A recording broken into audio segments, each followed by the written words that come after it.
Apresentação do trabalho sobre cadeia alimentar, plano de aula da professora Ana Talamone, da matéria de didática. Abordaremos a cadeia alimentar e teia alimentar, que são ciclos distintos, porém com fins similares, que é o nível trófico. Ambas baseiam-se na passagem de energia de um organismo para outro, onde a cadeia alimentar apresenta fluxo unidimensional, pois exibe como os nutrientes e a energia fluem entre os seres vivos. E a teia alimentar não apresenta fluxo unidimensional, pois consiste em que o mesmo organismo pode apresentar diferentes hábitos alimentares, consequentemente ocupa diferentes níveis tróficos.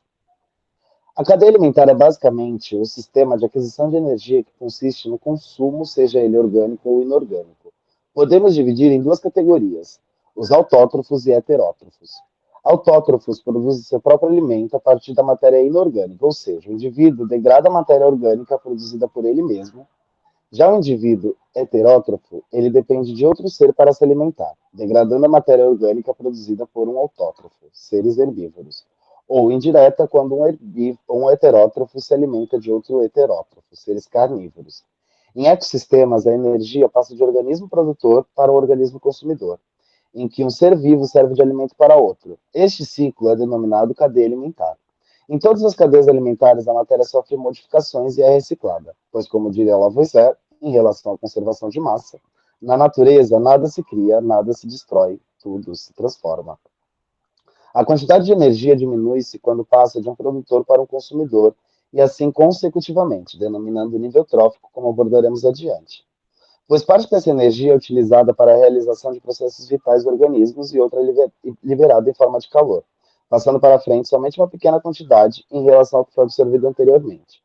A cadeia alimentar ilustra essa transferência de energia como unidirecional, e a dividimos em duas categorias, a de pasteio e a de detritos.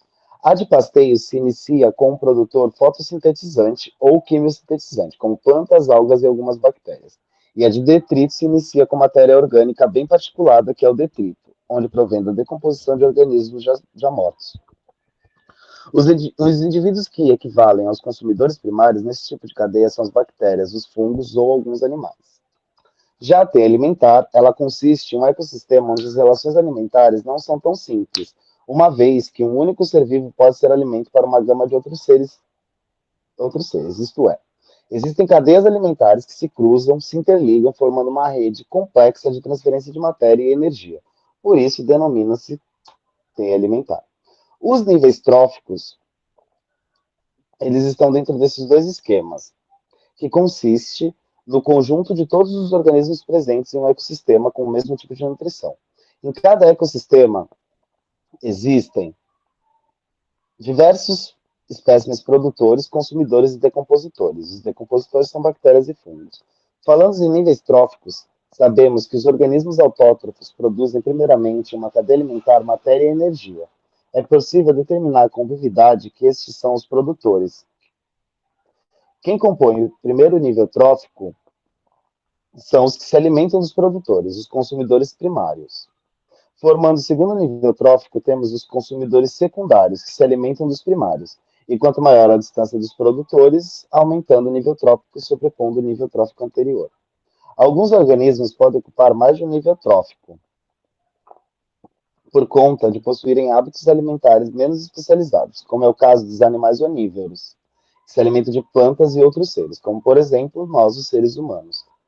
Já os decompositores sempre ocuparão o último nível trófico, se nutrindo dos elementos mortos. Em ecossistemas, a disponibilidade de energia influencia na quantidade de níveis tróficos, limitando a quantidade de níveis tróficos nos ecossistemas, pois, como vimos ao decorrer das transferências de energias entre os seres, uma parte da energia é liberada em forma de calor e não é aproveitada pelo nível trófico seguinte.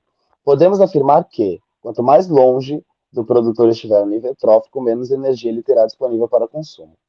Em comparação, os níveis tróficos sempre permanecerão os mesmos, apesar de diferentes ecossistemas, pois quando se compara ecossistemas diferentes, como o oceano e o campo, podemos identificar os mesmos níveis tróficos, como o primeiro produtor, o segundo consumidor primário e o último decompositores.